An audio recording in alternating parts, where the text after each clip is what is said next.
নীলারণ্য নামে একটি ঘন জঙ্গলে নানা ধরনের সুন্দর প্রাণীরা বাস করত।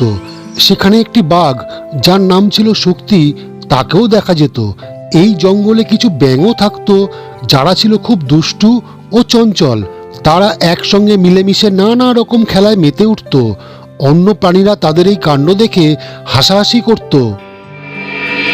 একদিন এক ব্যাঙ, যার নাম ছিল ঝিন্টু, তাজা তাজা পোকামাকড় খেয়ে তৃপ্তি পেয়ে সে জঙ্গলের এক কোণে একা একা ঘুরতে বেরিয়েছিল। হঠাৎ তার সামনে পড়ল শক্তি, মানে সেই বাঘ।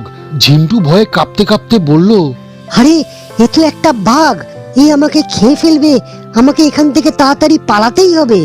আরে ঝিন্টু, তুমি এত ভয় পাচ্ছ কেন আমায়?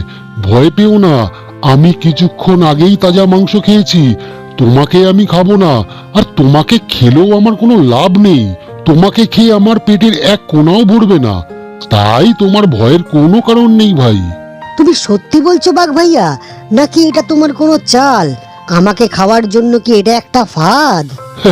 একদমই না ঝিন্টু, হা হা হা হা হা হা হা হা। তুমি তো পুরো নীলারণ্যে এদিকে ওদিকে লাফিয়ে ঘুরে বেড়াও। আমি তোমার সম্পর্কে অনেক কিছু শুনেছি। তুমি খুব দুষ্টু আর চঞ্চল। অন্য প্রাণীদেরও তুমি তোমার দুষ্টুমিতে বিরক্ত করে ছাড়ো। হাহা, তুমি দেখছি আমার সম্পর্কে অনেক কিছু জানো। হ্যাঁ, আমি খুব দুষ্টু, তবে সবাই আমার লাফালাফি আর খেলাধুলার জন্য আমাকে পছন্দও করে। তুমি তো অনেক ধরনের খেলা খেলো। আমি শুনেছি তুমি পুকুর পাড়ে লাফ দিয়ে, এমনকি জলের মধ্যে ঝাঁপ দিয়েও খেলতে ভালোবাসো। হ্যাঁ হ্যাঁ, আমার বন্ধুদের সাথে খেলতে আমার খুব ভালো লাগে। আমার সম্পর্কে তুমি কিছু জানো ঝিন্টু? আমার তো মনে হয় তুমি কিছুই জানো না। শোনো, আমি জোরে দৌড়াতে পারি, অনেক খেলা জানি, আর প্রয়োজনে অন্যদের সাহায্যও করি, যেমন আজ আমি তোমাকে সাহায্য করলাম। আমাকে তুমি সাহায্য করলে? আজকে কিভাবে সাহায্য করলে বাঘ ভাইয়া, বলো তো? আজ তো আমাদের প্রথম দেখা হলো। আরে, আমি তোমাকে না খেয়ে তোমার ভয় দূর করলাম, এটাই কি কম সাহায্য? হা হা হা হা হা হা হা হা।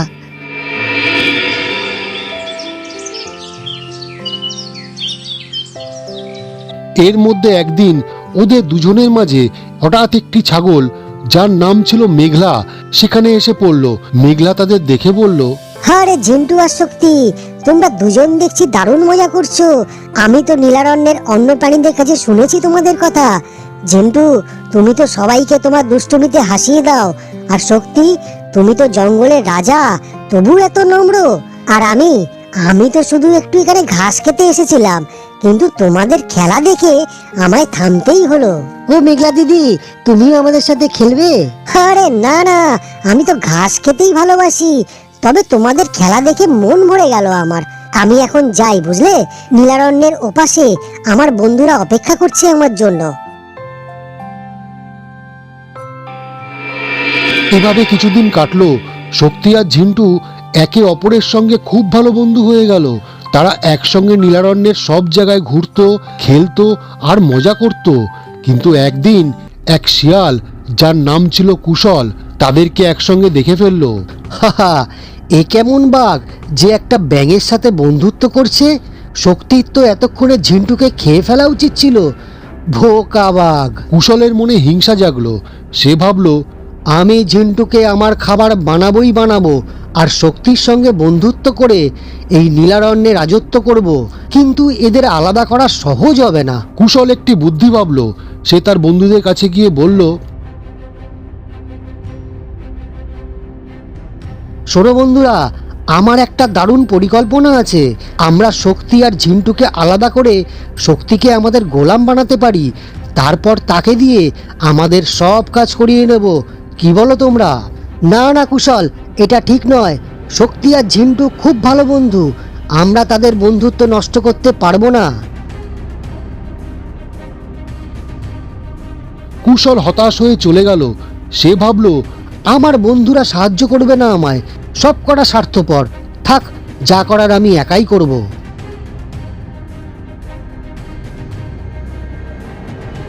কুশল শক্তি আর ঝিন্টুর কাছে গিয়ে বন্ধুত্বের প্রস্তাব দিল।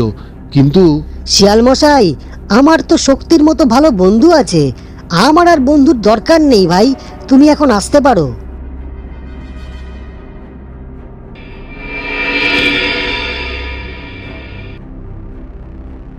আরে আমারও তো ঝিন্টুর মতন দারুণ বন্ধু আছে।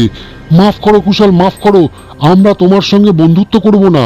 তুমি এখন আমার চোখের সামনে থেকে দূর হও।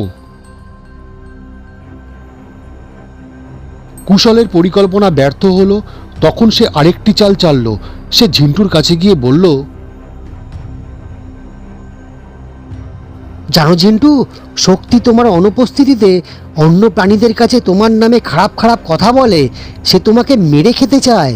আরে না না কুশল, শক্তি আমার খুব খুব ভালো বন্ধু, সে এমনটা করবেই না। আমি কিন্তু তোমার কথায় বিশ্বাস করছি না। তুমি যাও তো এখন এখান থেকে, আমার সময় নষ্ট করো না, তুমি যাও যাও।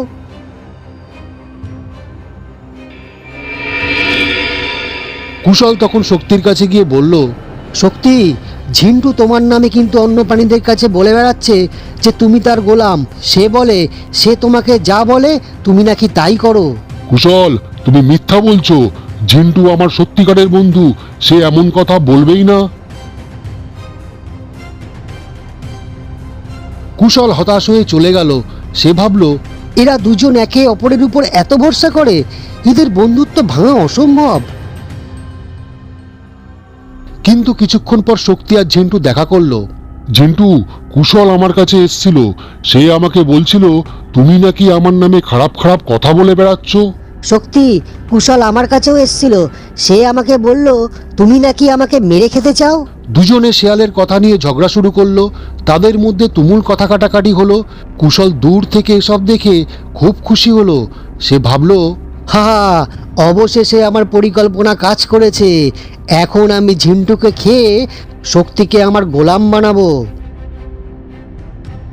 শক্তি আর ঝিন্টু ঝগড়া করে আলাদা হয়ে গেল। কুশল সুযোগ বুঝে ঝিন্টুর দিকে এগিয়ে গেল তাকে শিকার করতে। হঠাৎ ঝিন্টুর চিৎকার শুনে শক্তি ছুটে এলো। সে দেখলো কুশল ঝিন্টুকে মারতে যাচ্ছে। শক্তি তৎক্ষণাৎ লাফ দিয়ে কুশলকে ধরতে গেল। কুশল ভয়ে ঝিন্টুকে ছেড়ে পালিয়ে গেল।